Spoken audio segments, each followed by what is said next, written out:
Hello guys. मैं भाई Bhandari sir में आपका एक बार फिर से स्वागत है। बच्चों, एग्जाम को देखते हुए हम साइंस के कुछ इम्पोर्टेंट ऑब्जेक्टिव टाइप क्वेश्चन लेकर आए हैं। इसके अंदर पहला क्वेश्चन है, in human beings the correct sequence of event during reproduction, यानी कि रिप्रोडक्शन के अंतर्गत जो भी सीक्वेंस होता है वो हमको बताना है।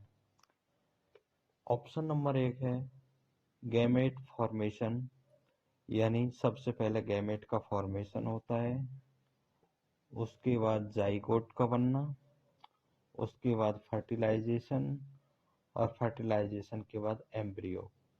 दूसरा ऑप्शन है यहाँ gamete formation, fertilization, zygote, embryo. तीसरा है fertilization, gamete formation, embryo, zygote. चौथा ऑप्शन है gamete formation, fertilization, embryo and zygote. तो बच्चों यहाँ देखिए, जो सबसे सही आंसर है यानी जो सीक्वेंस है रिप्रोडक्शन का, उसके अंदर सबसे पहले गैमेट का फॉर्मेशन रहेगा। यानी गैमेट, मेल गैमेट और फीमेल गैमेट्स, यानी गैमेट्स का फॉर्मेशन होने के बाद दोनों में क्या होगा, फर्टिलाइजेशन। यानी कि जब मेल गैमेट और फीमेल गैमेट जब मिलेंगे तो गैमेट के बाद क्या होगा, फर्टिलाइजेशन। दूसरा स्टेप क्या हो जाएगा, फर्टिलाइजेशन। और फर्टिलाइजेशन के बाद क्या बनेगा, जाइगोट बनेगा।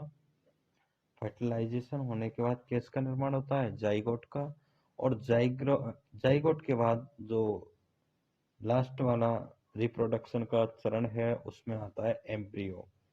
तो बच्चों हमारा राइट आंसर हो जाएगा गैमेट फॉर्मेशन, फर्टिलाइजेशन, जाइगोट, उसके बाद एम्ब्रियो। ये हमको अच्छे से याद रखना है। क्वेश्चन नंबर 2 है, ये sexual reproduction takes place by budding,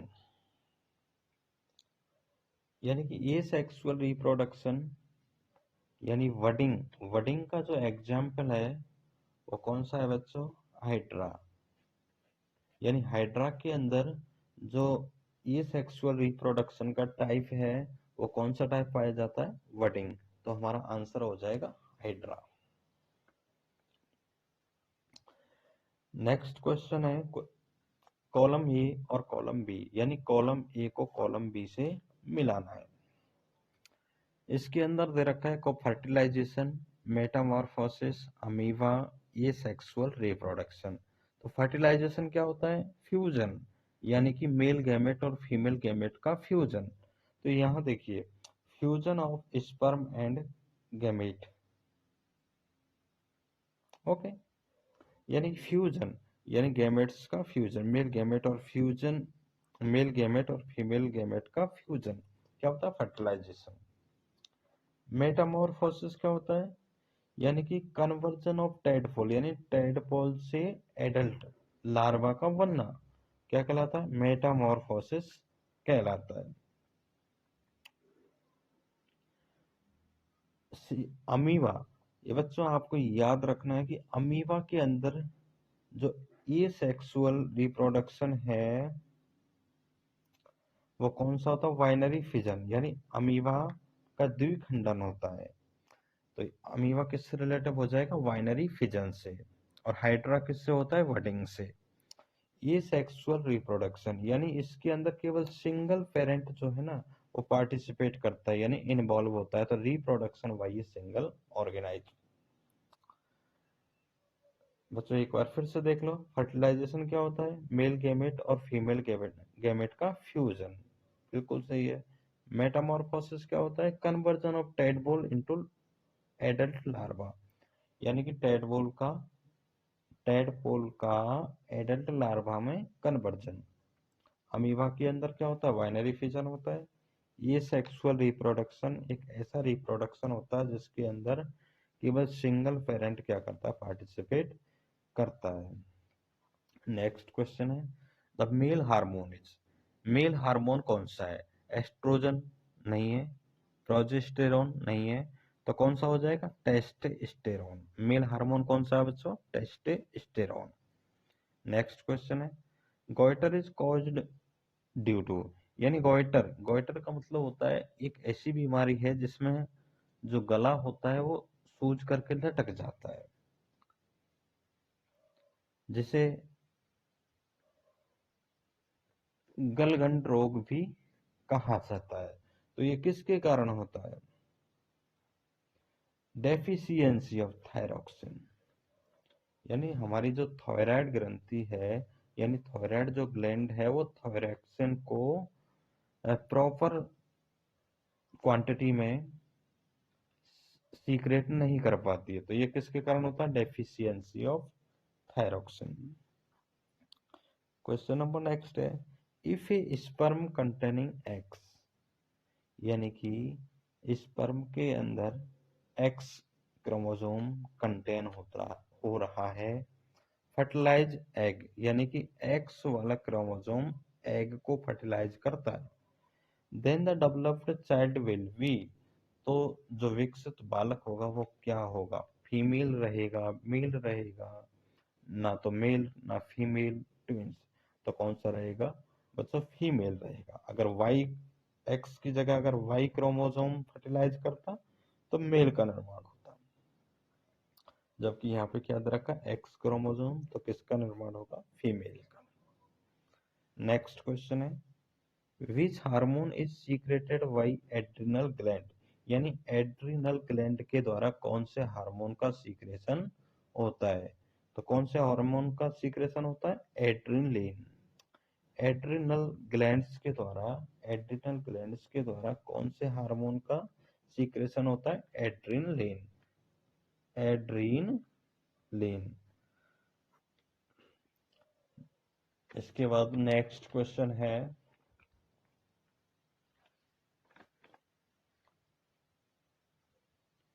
formula for pressure, formula for pressure, यानी प्रेशर के लिए जो फॉर्मूला है, तो प्रेशर होता है फोर्स अपॉन एरिया,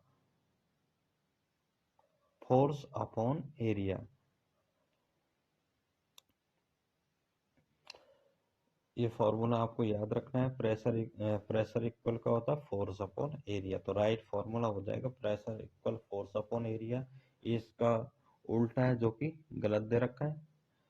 तो प्रेशर का जो फॉर्मूला रहेगा फोर्स अपॉन एरिया रहेगा। मस्कुलर फोर्स क्या होता है? मस्कुलर फोर्स एक प्रकार का कॉन्टैक्ट फोर्स माना जाता है, यानी मस्कुलर फोर्स एक ऐसा फोर्स होता है जो कि एक्सर्टेड होता है बाई मसल्स, यानी कि exerted exerted by muscles, muscles, muscles, यानी मसल्स। यानी ये फोर्स कांटेक्ट फोर्स इसलिए है कि मान लीजिए हमें किसी बकेट्स को पिकअप करना है, तो बिना मसल्स यानी बिना उसको टच किए अपन उठा नहीं सकते, तो टच करने की जरूरत, उसको पकड़ना पड़ेगा, उसको टच करना पड़ेगा, और टच करना पड़ेगा, इसलिए ये कौन सा फोर्स माना जाएगा? कांटेक्ट फोर्स, यानी मस्कुलर फोर्स एक प्रकार का कांटेक्ट फोर्स माना जाता है।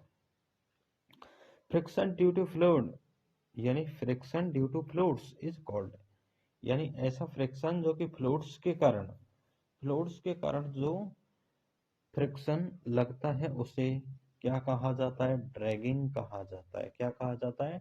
ड्रैगिंग, यानी friction due to fluid is called dragging. Question number next है, the cause of friction is the blank between the surface of contact, यानी कि ये जो फ्रिक्शन का कारण क्या होता है, यानी जो भी सरफेसेस होती हैं उनकी भी जो इरेगुलरिटी, यानी कि इरेगुलरिटी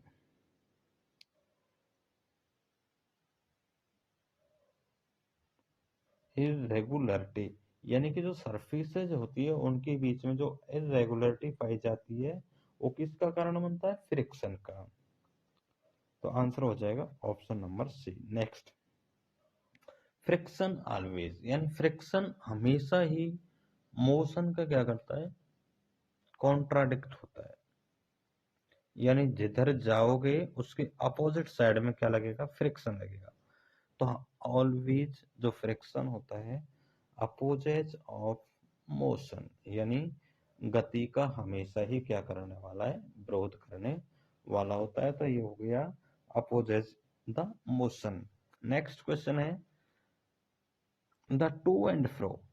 टू एंड फ्रो,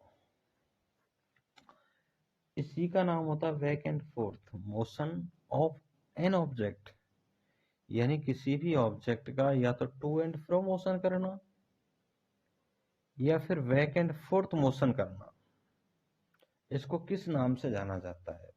तो ये कहलाता है वाइब्रेशन। क्या कहलाता है? वाइब्रेशन। अच्छा क्वेश्चन है बच्चों, इसको एक बार और पढ़ के जाना कि किसी भी जब कोई object to and fro motion करता है या फिर बैक एंड फोर्थ मोशन करता है तो उसे वाइब्रेशन का नाम दिया जाता है। नेक्स्ट है loudness of sound is measured in units. ध्वनि की तीव्रता,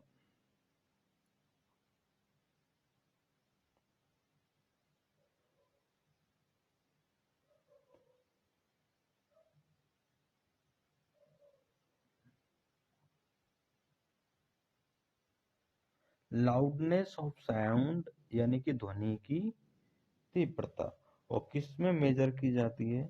डेसिबल के अंदर। लाउडनेस ऑफ साउंड जो है उसका मेजर किस में किया जाता है? डेसिबल के अंदर। डेसी वल कह दो या डेसी वेल कह दो। Next,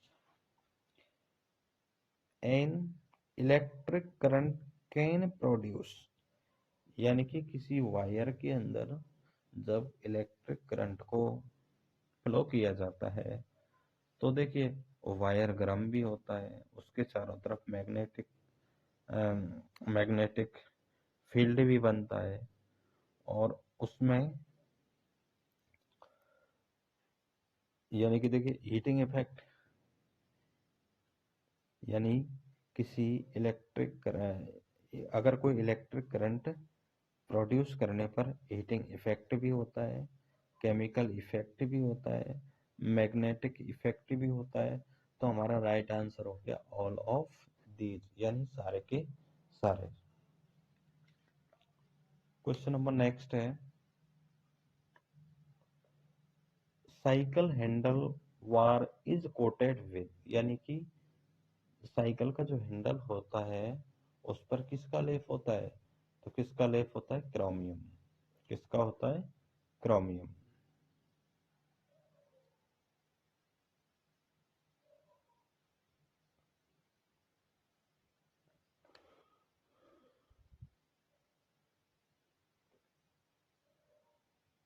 next, which of the following is good conductor of electricity, यानी इलेक्ट्रिसिटी का वेड कंडक्टर कौन सा है? लेमन जूस, बिल्कुल करंट फ्लो होता है। विनेगर, इसके अंदर भी करंट का फ्लो होता है। सी वाटर, इसके अंदर भी होता है। लेकिन डिस्टिल्ड वाटर के अंदर करंट का फ्लो नहीं होता, इसलिए इसे क्या माना जाता है? इसलिए इसको वेड कंडक्टर माना जाता है।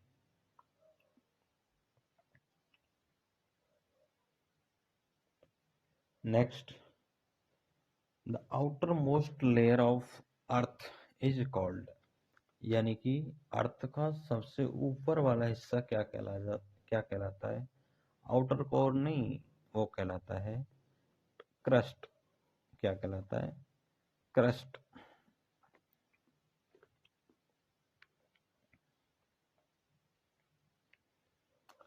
Outer most layer of earth क्या कहलाता है? Crust. The movement of the earth plates causes, यानी कि